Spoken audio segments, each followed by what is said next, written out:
Prabowo tegur Pas Pampres di Indo Defense 2025 usai insiden dengan Jenderal Turki. Jakarta tanggal 11 Juni tahun 2025 Presiden Prabowo Subianto menunjukkan sikap tegas sekaligus diplomatis saat menegur anggota pasukan Pas Pampres di acara Indo Defense Expo dan Forum 2025 di J-Expo Kemayoran, Jakarta. Insiden bermula ketika seorang Jenderal Turki berpangkat bintang 1 hendak merangkul Prabowo sebagai gestur persahabatan saat sesi foto bersama. Dengan sigap, seorang anggota Pas Pampres menepis tangan jenderal tersebut, yang kemudian memicu reaksi cepat dari Presiden. Prabowo langsung menegur anggota Pas Pampres tersebut dan meminta maaf kepada jenderal Turki, sembari berkata, "It's okay, has a friend," untuk meredakan situasi. Momen ini, yang terekam kamera dan viral di media, mendapat perhatian luas karena mencerminkan karakter kepemimpinan Prabowo yang tegas namun tetap menjunjung tinggi etika diplomasi. Dalam pidatonya di acara tersebut, Prabowo menegaskan pentingnya sikap hormat terhadap tamu negara, seraya menyatakan, "Kita sangat hormat sama tamu."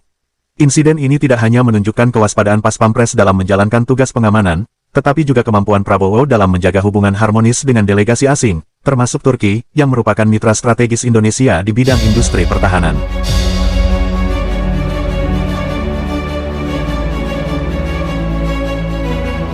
TNI AD membuat sejarah, rekrutmen 24.000 tamtama untuk Batalion Teritorial Pembangunan, antara dukungan pembangunan dan kontroversi profesionalisme.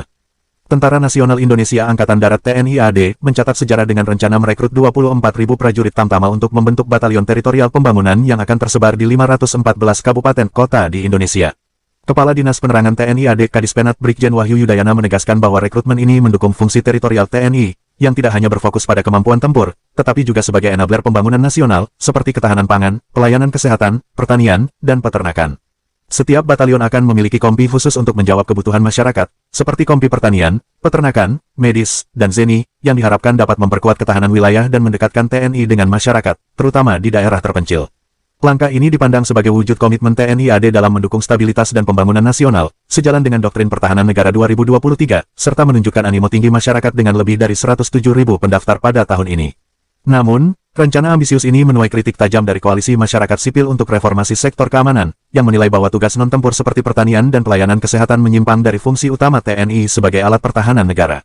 Kritik ini menyoroti potensi pelemahan profesionalisme TNI, karena prajurit dilatih untuk perang, bukan untuk urusan sipil, yang seharusnya ditangani oleh aparatur sipil negara.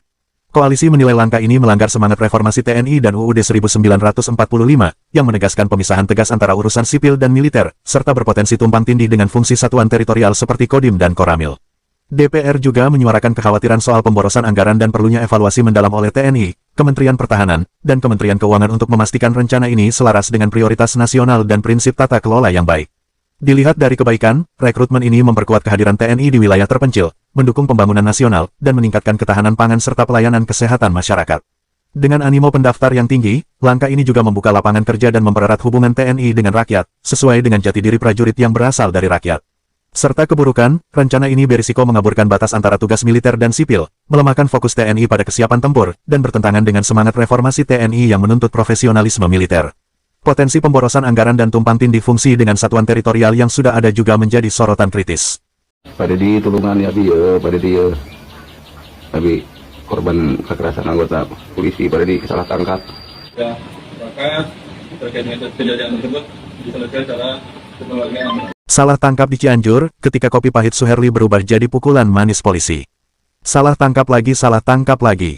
Di Cianjur, Nyanyang Suherli, seorang pedagang biji kopi berusia 45 tahun, mendadak jadi bintang TikTok bukan karena resep kopi andalannya, melainkan karena wajahnya yang lebam akibat salah tangkap oleh oknum polisi.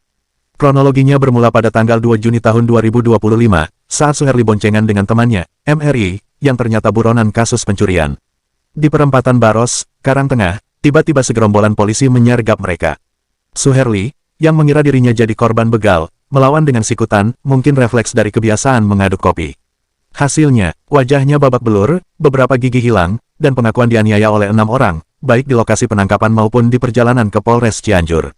Polisi berdalih Suherli melawan, tapi sepertinya definisi, prosedur, mereka lebih fleksibel dari yoga.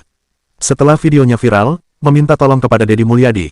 Pada di tulungan ya pada dia, tapi korban kekerasan anggota polisi pada di salah tangkap.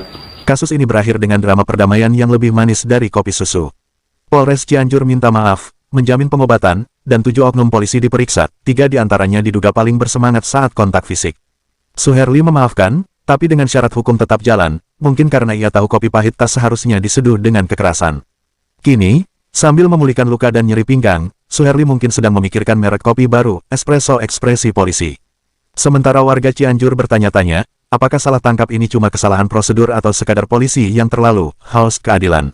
Jika kamu tidak mengikuti Marvin News, kamu mungkin tidak akan pernah melihat kami lagi. Jika sudah, selamat kamu mendapatkan informasi terbaru setiap hari.